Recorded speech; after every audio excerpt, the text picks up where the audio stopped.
inkoko ikigwa mu mishwi, ahubwo inkoko irapfa imishwi ikanyanyagira ikabura kirera. Iyo uvuze ngo uragwa mu mishwi uba wibeshye, kuko iyo bakwiciye muri urwo rugo, niba umuntu yatangiye akubwira amagambo agukomeretsa, akakwereka ko atagushaka kugeza ku rwego atangira kugukubita, akazageza igihe akubwira ati njye nzakwica, ndi kubwira abantu ngo babane neza. Icyo ni icya mbere, babane neza. Niba warakunze umuntu ukamwishimira ukamutoranya mu bandi, hari impamvu ukunda ngo ariko ngo nta mugabo uzagutunga nkiriho. Yarabimwibwiriye ko ni ukuri ngo nta mugabo uzagutunga. None ikibazo yaje kurangira batandukanye, banamutunga akiriho. Abagabo batifitiye icyizere n'abagore batifitiye icyizere, ibyo bintu bikunda kugaragaraho. Ati n'umugore wanjye wararongoye se? Ati mama mbega umugore mwiza ufite nyagasani we ataraberewe. Ibyo yabivuze uwo mugore bari baziranye koko? Ahubwo se yari yanabipanze. Ariko cyakubwira ko umugabo amugejeje mu rugo aramukubita ngo ubwiza bwawe babumenye bati. Hari abahungu barahakurya Kacyiru ibyo bintu babihuguriwe baraguhana. Hari uwo uherutse gupfa no mu Bufaransa, umugabo yishe umugore. Hari n'undi wo mu Bubiligi. Ubu ngubu byavuye mu Rwanda, ubundi niho twari tubimenyereye. Twari tumenyereye ko mu Rwanda rwose ubwicanyi bw'abagore n'abagabo, none byambutse imipaka byageze n'i Burayi. Ariko still ni bande? Abanyarwanda. Ugasigara witwa igitutsi mu muryango, wajya iwabo w'umugore, wajya iwabo wa mama wawe, bakavuga ngo urasa na so w'umwicanyi watwiciye umwana, cyangwa urasa na nyoko sha watwiciye iki umwana. Nk'ubwo umwana abigendeye mate koko. Ibibazo byanyu kuki mushaka kubitura abana? Kuki mutatandukana ngo umwe agihari undi agihari, yamuhuriza imbaraga ku bana banyu? Ko hari n'igihe ibyo mupfa mwagira hirya hariya mugasanga nta nabyo ubwanyu mukiyunga. Twabonye imiryango myinshi yari yaratandukanye, hari n'abari barakoze divorce ubu barongeye barasezerana babanye neza. Nyarwanda acu umugani avuga ngo umurizo w'inka ngo iyo wacitse niho ngo inka imenya agaciro kawo, kuko umurizo nubwo atari igikoresho gifite agaciro gakomeye ku nka, ariko kubita iki isazi. Isazi irumye inka kubita umurizo, isazi ikagira gute? Rero inka itesheje agaciro umurizo, ikavuga ngo wa murizo, ngo uyu murizo nta kintu umaze, ikavuga ati wa murizo wevaho. Iyo umurizo uvuyeho isazi ikarya inka, ihita ivuga ati yewe wa murizo disi. Ati iyo mbimenya ntabwo byagakwiye kuba mu buzima bwacu. Yes, tubaye ikaze kuri Cinewacu TV nk'ibisanzwe muri ya gahunda yacu yo kubaka imiryango. Nkuko mubibona rero Cine wanyu uyu munsi yagarutse yiteretse. Cine bimeze bite? Ndashima Imana. Hari umuntu ujya uvuga ngo ndashima Imana n'abantu bake. Wowe nta bantu ushima? Oya, nta nubwo nshima bakeya. Ndashima ababashije bose kuba bagira icyo bamarira mu buzima. Ntabwo ari bake rero. Uyu munsi utuzaniye iki? Nk'ibisanzwe nkunda umuryango, numva umuryango ari cyo kintu cyo kwitabwaho, cyane ko uyu muryango ari muzima, igihugu kiba ari kizima, isi iba ari nzima. Ubwo rero ngewe umuryango niwe nkunda cyane, niwe mbazaniye, niwe tugiye kujya tuganiraho buri munsi. Inshuti zanjye mugiye munkurikira, nicyo kintu tugiye kujya tuganiraho, umuryango. Kuri cano ya Cine. Kuri cano, kuri aka gacano k'umugani wa inshuti zanjye nizo zijya zivuga ati aka gacano mw'abantu mwaka gacano mugakurikire. Kazajya gacaho ibintu byiza cyane bivuga ku muryango. Kazajya kanagabura kagacano. Witeka nagaho umugisha kazagabura. Imana ibirimo. Birimo rwose. Ubwo wabashije kwitereka ubu kabaye. Byose umuntu arabikora mu kwizera. Iyo wizeye Imana ibintu byose birashoboka, urakora ubundi ukizera. Yego. Ubwo rero bakunzi ba Cine nababwira ngo kore subscribe, yego, share na comment na like. Yego. Ibitekerezo byanyu ubwo nyine ni ingenzi. Muzajya mushaka baganirizaho urabibona muramuzi iyo yiteretse nyine ibintu aba ari fresh. Yeah. Sine wari umeze neza? Ndashima Imana pe, ndashima Imana n'abo bantu bose Mm. baba bagize uruhare rw'uko nanjye mera neza. Mm. Eh, Anga abantu ngo baragukunze koko? abantu ni inshuti zanjye. Mm. Abantu ni inshuti zanjye barankunda kandi nanjye ndabakunda. Mm. Kuri urwo rukundo barukwereke bakanda subscribe. bakora na like. Mm. Nibyo. Sine, Karame. mu buzima busanzwe se Mm. undi Sine ni muntu ki? Sine ni umubyeyi w'abana babiri, Mm. ukunda abantu n'Imana. Mm. Umuryango umeze neza? umuryango turashima Imana. Iyo tutarwaye Mm. twabonye icyo kurya, Mm. ibindi byose ari ibisanzwe. Akabyo umuntu ameze neza. Turashima Imana pe, turashima Imana kandi Imana iba yadukoreye ibikomeye. Mm. Nta mpamvu zo kudashima. Bakunzi ba Sine Wacu TV rero nkuko nyine muri kubibona, Sine we mugiye kujya mubana kuri channel ye, niba ngombwa azane na bagenzi be. Ubu gahunda ngo ni umuryango imbere. Ariko jyana ngo umuntu ubaye adafite umuryango aba ari ikibazo gikomeye. Burya rero sinzi ko byanabaho ko umuntu yabaho adafite umuryango. Buriya umuryango ni ikintu cyagutse. Hari umuryango w'umugabo n'umugore, hakazamo n'abana, ariko hakazamo n'umuryango mugari, ba nyogosenge, ba nyoko wanyu, ba so wanyu, ba nyokorome, burya nabo ni umuryango.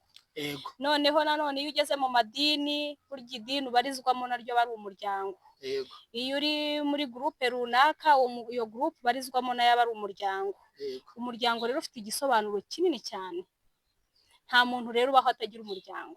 Ushobora kuba udafite papa na mama, kuko bibaho iyi si, abantu bashobora gupfa bagasiga abana ari batoya, abana bakirera bagakura, ariko bakisanga mu itorero runaka, bakisanga mu kimina runaka, bakisanga mu kazi runaka bakorana n'abandi, abo nabo wahuye nabo n'undi muryango Imana iba yaguhaye.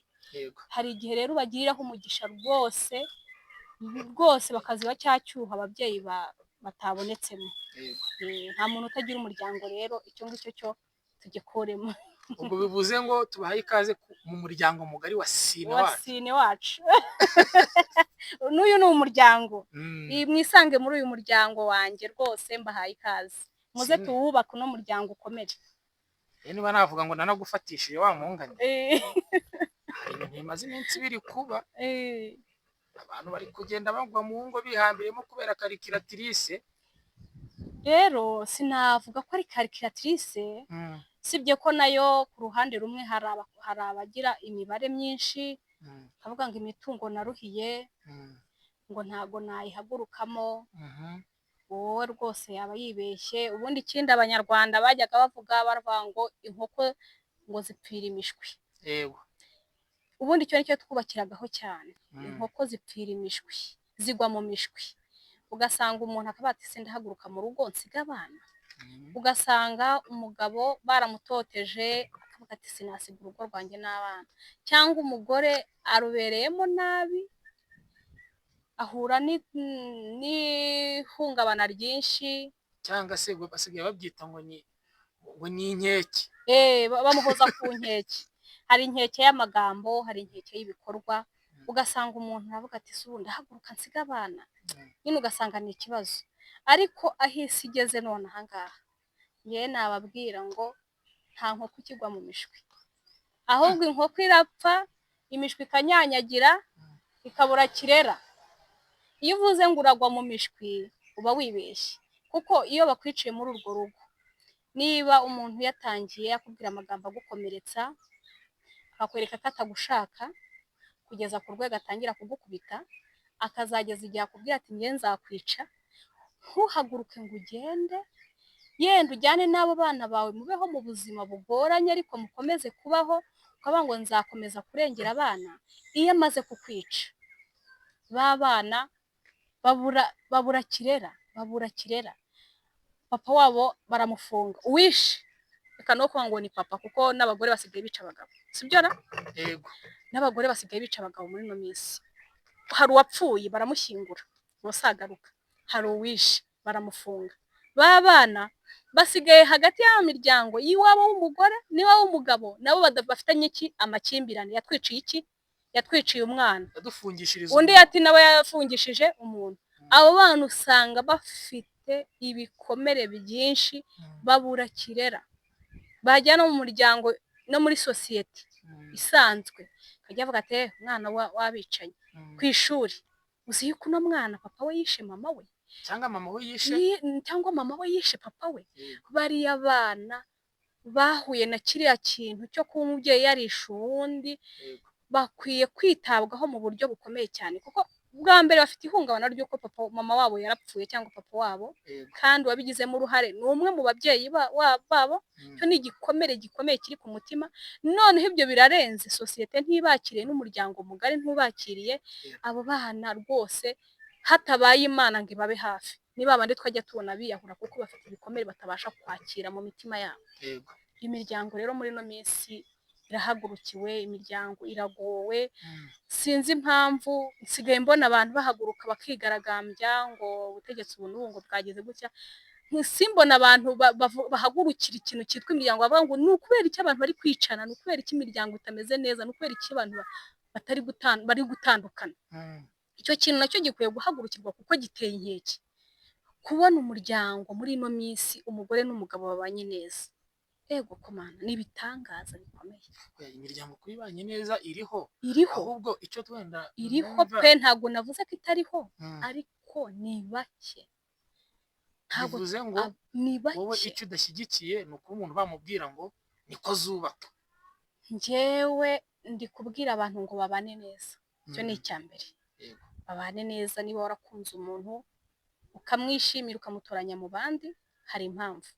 Iyo mpamvu yatumye umutoranya mu bandi ni gutere kugomeza kumukunda no kumwubaha cyane ko abaye papa w'abana bawe cyangwa abaye mama w'abana bawe.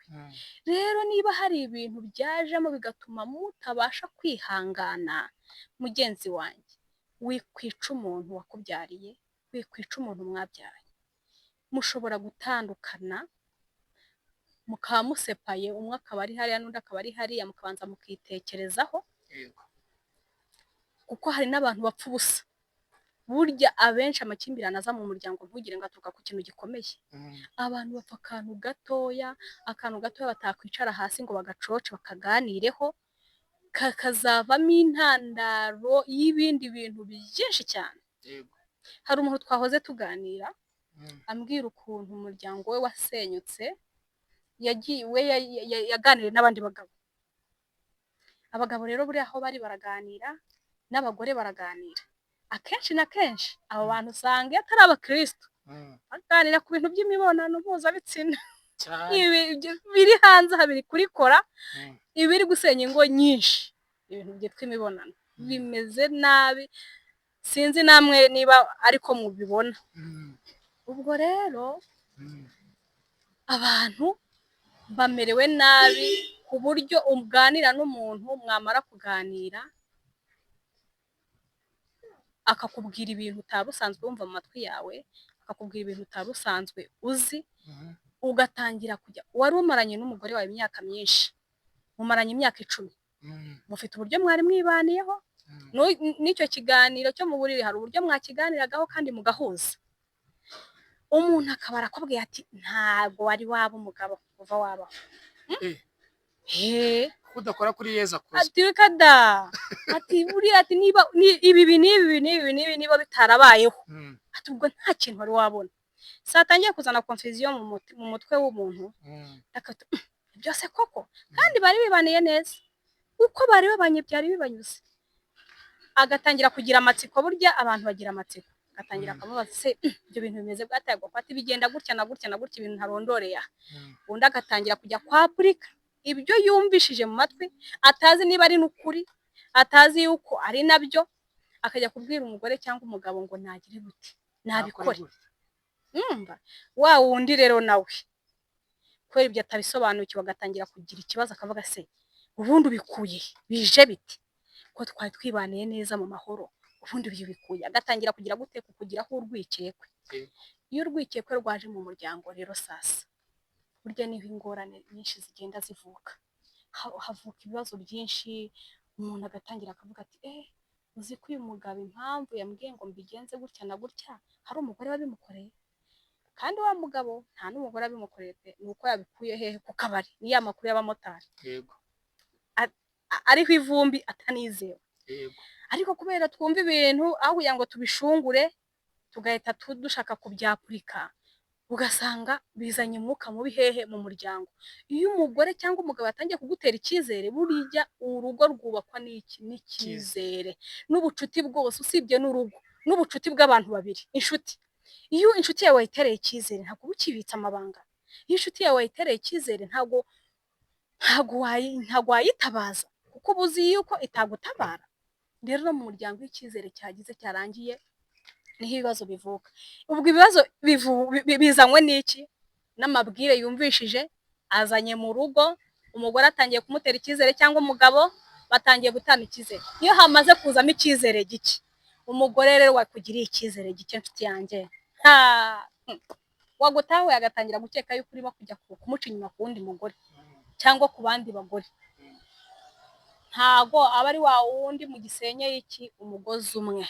Yego ubundi baravuga ubundi ngo buri nyoni yose iguruka ku ibaba ryayo, buri rugo ruba rufite ukuntu rwubatse. Yego ubwo rero ubundi bagenderaho ukamenya kuko iby'iwawe. nta rugo rwubakwa nk'urundi, nta muryango umera nk'undi. Buri rugo rugira formule yarwo bitewe n'uko imiterere y'urundi rugo atari yo miterere yanyu, sibyo? Iyo utangiye kumva amabwire ngo turwubatse gutya ngo twe tubigenza gutya, nibo nyine namwe uko mubigenza birabanyuze kandi bigize gute, birabubakiye. Amabwire arimo arasenya urugo, yaba ari amabwire umuntu yazanye mu rugo avuga ngo nabonanye umugabo wawe na naka na nyiranaka, cyangwa nabonye umugore wawe ari kumwe na naka. Amabwire arasenya, cyangwa ibyo bitekerezo ugiye uzana mu rugo bitari bisanzwemo kandi nabwo utazanye mu buryo bwiza. Hari n'ukuntu ushobora kunguka ikintu, burya n'urugo ni ukwiga. Hari ukuntu ushobora kunguka ikintu gishobora gutuma umubano wanyu ugenda neza. Kivugana ubwenge, shaka uburyo ukivugamo, wiza gutegeka ngo gira gutya ngo nutagira gutya ngo abandi bagore cyangwa abandi bagabo. Aho ngaho umuryango ugize gute, ubusenyi. Hagatangira kuza rero umwiryane kandi mwari mwibaniye neza. Umwiryane iyo wajemo, imitungo itangira kuhatikirira, umwe akurura yishyira, undi agakurura agira ate, yishyira. Ntabwo muba mugisenye iki, umugozi umwe. Iyo umwe atangiye gukurura yishyira n'undi atangiye gukurura yishyira, ntabwo urwo rugo rurimo kubakwa, ahubwo rurimo gusenyuka. Hari ugeraho rero intege zigashira, akumva n'icyizere arakibuze bitewe n'ingorane ziri muri ubu buzima. Yashakisha bikanga, wenda umugore tuvuge nk'urugero, umugabo akabona ntabwo biri kiri gukunda, akabona icyubahiro cye kirimo kiratakara kandi n'icyizere gike afitiye umugore, akavuga ati uyu muvuna muheta nanshika nzabaho nabi, imitungo yanjye tuzayigabana, ikabitejemo, akavuga ataho kugira ngo ngabane n'umugore, reka mwice. Ariko wari uzi yuko hari umugabo cyangwa umugore ugira konti umugabo atazi? Yapfuye se amafaranga arirwa nawe. Nicyo kibazo. Jewe ndibaza abantu ntabwo bafite ikibazo cyo mu mutwe.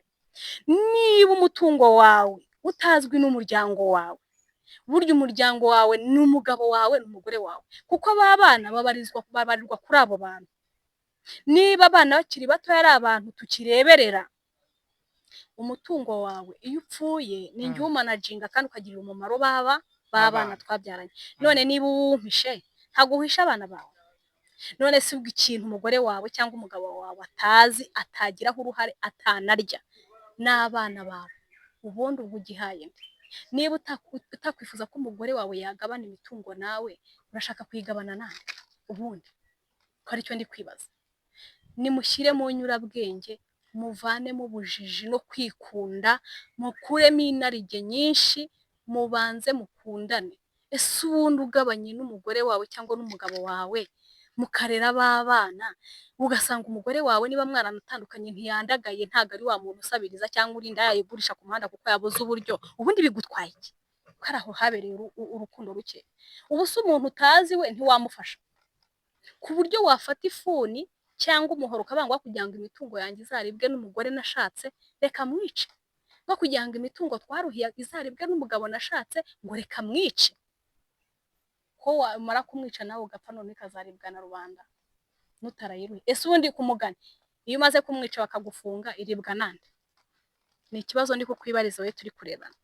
Iyo umaze kwica umugore wawe cyangwa umugabo wawe bakagufunga bakaguhatira 30 cyangwa bakagukatira burundu, imitungo yawe iribwa n'abana bawe. Abo bana bawe se ubuzi basigaranye nande? Aba basigaranye se babitayeho, baba bafitiye impuhwe? None hibaze wanze ko uwo mwashakanye yirya, igiye kuribwa n'abantu batanabashimira, ubaye ruvumwa, ugiyeho icyasha ku Mana ndetse no ku bantu, uteye abana ibikomere n'umubabaro n'umuruho, ubagize imfubyi bitari ngombwa. Ni ukuri mukwiye kwisubiraho, imiryango ikwiye kwisubiraho, ntimukunde ibintu kurenza uko mukunda abantu, mwikunda ibintu kurenza uko mukunda abantu. Ikindi bivuze ngo niba babonye byanze aho kugira ngo uzagwe mu rugo cyangwa se ibindi wakwica umuntu cyangwa wakwica umuntu, nimutandukane. Iyo mitungo muyigabana, ubundi se ntimwayifatanyije kwishaka? Hari uvuga ngo umugore ngo yari yicaye mu rugo ngo nta kazi yagiraga. Binanze ko muyigabana, bakikuramo akarengera ibintu nibishaka cyane, aho kugira ngo ngiye kuri iki gihe, aho kugira ngo nyice umpora imitungo, nakwigendera amahoro.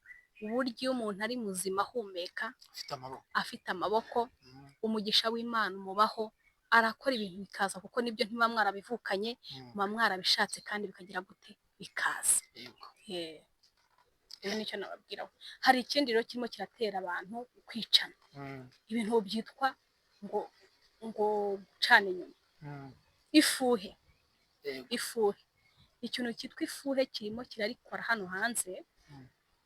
Ukaba ufite umugore mwiza, dore ko abagore beza bariho nshuti yanjye. Se wowe uri mubi? Ntago ndi mubi, ariko ntago nanone naza mu beza ba mbere. Hari icyiciro cyanjye nazamo, urumva? Ariko ubu hari umbona akabona ndi hoho, ntubyumva utyo. Ari no kubona akavuga ati ubu koko byagenze ute koko?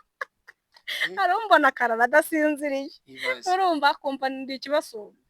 Buri muntu ku giti cyaba mwiza bitewe n'uwabereye mwiza. Uravuga ngo umuntu aba mwiza bitewe n'umukeneye. Ako kantu. Ubwo rero ukareba umugore wawe ni mwiza, ariyitaho, yashokoje agasatsi nk'uku kwanjye, wamureba utimuvuna muheto bazamutwara. Nkaho wakoze ibishoboka byose nk'umugabo ngo urinde urugo rwawe, urinde umugore wawe kuzagira undi muntu umutwara, ahubwo ugatangira kumuhoza ku nkeke. Ubusa gutyo gute? Kuki wiyambika gutyo? No kubera iki wisiga amavuta? No kubera iki wambara iyo myenda? Ese ubundi uriya muntu mwasuhuzanyaga ninde? Ese mwapangaga iki? Ugatangira guhoza umuntu ku nkeke, kandi nta nubwo uwo mutima wo kuguca inyuma agize gute awufite, ahubwo urimo kumukangura. Kandi iteka uzabuza umwana umubwira uti ntiwinjire muri kino cyumba, umubwira ati iki cyuma ntukakinjiremo, uzarebe azagira amatsiko yo rimwe muzakubita nawe utwise ari guhengereza, avuga ati ariko kiriya cyumba papa ari kumvuza. Ubundi hari iki? Umuntu iteka iyo uhora umutoteza ku kintu kimubuza, ahubwo ubumubwira ngo umutera amatsiko. Ese ubundi kiriya kintu impamvu ahora kinyurira ni kubera iki? Ushobora kumutera amatsiko atari afite, ugatuma guca inyuma kandi bitari bigize gute. Ariko se kamubaza, bajya bavuga ngo bidafuye umuntu n'umukunda, ubivuze ngo abantu bareke gufuhirana, kandi gukunda umuntu wareka gufuha. Hari gufuha biri normal.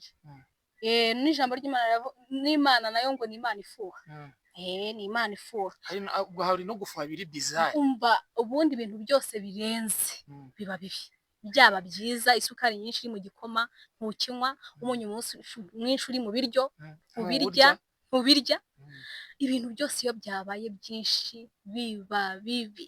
Hari ugufuha biri normale, ibyo ni ibisanzwe, umuntu ukunda wese uramufuhira. Ariko iyo byatangiye gutuma umuntu muraza ku nkeke, yatinda gutaha kandi yari arimo guhahira urugo, kamuraza hanze, cyangwa se ugatangira kugira ureba muri telefone ye buri kanya.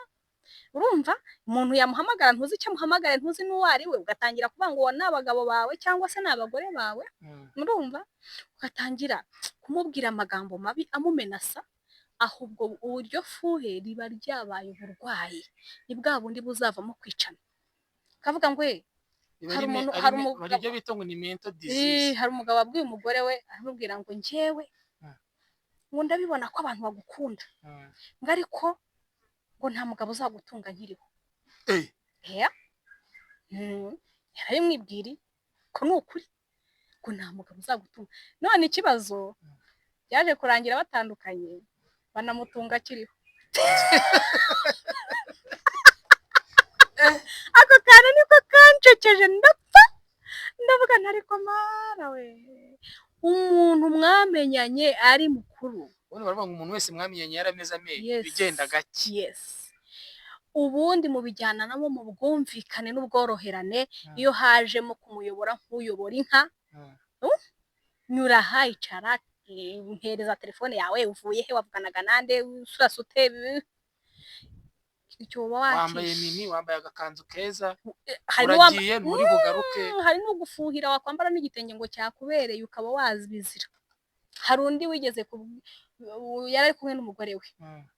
Abagabo kenshi na kenshi ibyo bintu batifitiye icyizere, abagabo batifitiye icyizere n'abagore batifitiye icyizere, niba ibyo bintu bikunda kugaragaraho. Baciye ku bantu bari bagiye gusenga, umugore yikenyereye igitenge yaberewe, dore ko afite umugore mwiza unaberwa pe. Noneho abantu barabasuhuza ati muraho neza pe, ikoze runa uyu mudamu muri kumwe nuwahe? Undi ahita amubwira ati yego ko, ati n'umugore wanjye. Wararongoye se? Ati mama mbega umugore mwiza ufite nyagasani we, ataraberewe.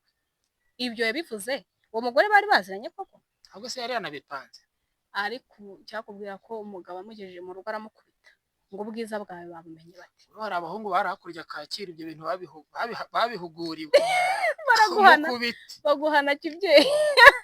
Ukuri pe. urumva Mbere yo kubisobanura. urumva se ataramuhohoteye, yaramuhohoteye mu by'ukuri. Abantu baravuze ngo ufite umugore mwiza arambara akaberwa, ibyo uragiye urabimukubitiye. Iryo ni irya fuhe ry'uburwayi ritari normale. Urumva, fuhira umugore wawe, icyo ukunda uragifuhira, ariko byirenga umurongo. Yego. Rero akenshi na kenshi iyo byabaye uburwayi, hari igihe bigeraho bikabagusha muri cya cyaha cy'ubwicanyi. Yego. Bikarangira bicanye, kavuga ngo nk'uwo ngo wavuze ngo ntawe uzamutunga akiriho, kavuga ati bon, wenda bagiranye amakimbirane, mu by'ukuri ari kurebesha amaso akabona biri kwerekeza mu gutandukana. Yarangiza agahita avuga ati ndagutema, agahita amutema, akamukubita agafuni, akamuteraho imboga kugira ngo hatazagira undi ugira gute umutunga. Si ubundi aho kugira ngo mwicane mutandukanye bakamutunga nawe ugatunga abandi, ubundi abo gutunga baba bashize, ko abakobwa beza bakivuka n'abagabo beza bakiriho. Ibyo ni ubwenge buke. Kwica umuntu ngo hatazagira undi umutunga ni ubwenge buke, kuko abeza baracyavuka bariho. Ubundi buri imitungo ubundi buri ni ikintu cya danje. Nka ba bandi twumvaga harya ba bandi hirya iriya babikoreye hanze, aya nabahera abo hari uwo baherutse gupfa no mu Bufaransa, umugabo yishe umugore. Hari n'undi wo mu Bubiligi. Yego. Ubu ngubu byavuye mu Rwanda, ubundi niho twari tubimenyereye. Twari tumenyereye ko mu Rwanda rwose ubwicanyi bw'abagore n'abagabo, abo bo mu Bubiligi none byambutse imipaka byageze n'i Burayi. Ariko still ni bande? Abanyarwanda turi kugira icyasha Mana we. Barapfa imitungo se bari hanze cyangwa simbizi niba cyangwa bari gupfa bya bintu bya Brian na bane ngo ni imipuri baba. Reka nkubwire, icyo ari cyo cyose wapfa n'uwo mwashakanye ntabwo bikiguha uburenganzira bwo kumwica. Mureka abeho nawe ubeho, ubuzima buracyakomeza, ibintu birashakwa. Niba wanamufuhiye kuko ari mwiza, ntago abeza bashize, abeza bari kuvuka. Yego, mwikwicana rwose, ndababujije. Ndababujije nk'abantu mwe mwikwicana pe, mureke twubake imiryango, tugire imiryango myiza izira amakimbirane. Naho amakimbirane yabonetseho kugira ngo havemo ibintu byitwa kwicana, mutandukane mu mahoro, mwirerere abana banyu babahuze. Mufite ikintu kibahuza, muragira abana imfubyi kubera iki koko? Ni iyihe mpamvu ituma mugira abana imfubyi, mukabagira imfubyi noneho z'ibicibwa? Kugira imfubyi, kuba imfubyi ni ibintu bisanzwe, kuko ku isi urupfu rurahari, abantu barapfa. Ariko uzi gupfusha umuntu ari papa wawe ari wamwishe cyangwa mama wawe, ugasigara witwa igitutsi mu muryango. Wajya iwabo w'umugore, wajya iwabo wa mama wawe, bakavuga ngo urasa na so sha, so w'umwicanyi watwiciye umwana, cyangwa urasa na nyoko. cyangwa urasa na nyoko sha, watwiciye iki umwana. Nk'ubwo umwana abigendeye mate koko, Ikibazo ibibazo byanyu kuki mushaka kubitura abana? Kuki mutatandukana ngo umwe ajye hariya undi ajye hariya, muhurize imbaraga ku bana banyu? Ko hari n'igihe ibyo mupfa mwagira hirya hariya mugasanga nta nabyo ubwanyu mukiyunga. Twabonye imiryango myinshi yari yaratandukanye, hari n'abari barakoze divorce ubu barongeye barasezerana babanye neza. Rero ntabwo kuba mwagiranye amakimbirane y'icyumweru kimwe y'umwaka umwe bivuze yuko ari ubuzima bwanyu bwose. Umwe ashobora kujya hariya undi akajya hariya mukaba musepaye, noneho umwe akitekereza akavuga ati uzi ko naka yaramfitiye akamaro, cyangwa nyina runaka, ukabona icyuho cya mugenzi wawe. Hari umunyarwanda waciye umugani avuga ngo umurizo w'inka ngo iyo wacitse niho ngo inka imenya agaciro kawo. Kuko umurizo nubwo atari igikoresho gifite agaciro gakomeye ku nka, ariko kubita iki isazi. Isazi irumye inka kubita umurizo, isazi ikagira gute? Rero inka itesheje agaciro umurizo, ikavuga ngo wa murizo, ngo uyu murizo nta kintu umaze, ikavuga ati wa murizo wevaho. Iyo umurizo uvuyeho isazi ikarya inka, ihita ivuga ati yewe wa murizo disi, ati iyo mbimenya ntabwo byagakwiye kuba mu buzima bwacu. Mureke twubake imiryango myiza izira amakimbirane, izira imyiryane, kandi naho byabaye kuko turi mu isi irimo satani ushobora kuzana ayo makimbirane n'umwiryane, tureke kwicana, dutandukane mu mahoro, turere abana twabyaye, twite no ku muryango nyarwanda. Murakoze cyane, bifurije amahoro y'Imana, bifurije n'imigisha, mugire imiryango izira amakimbirane. Bye bye.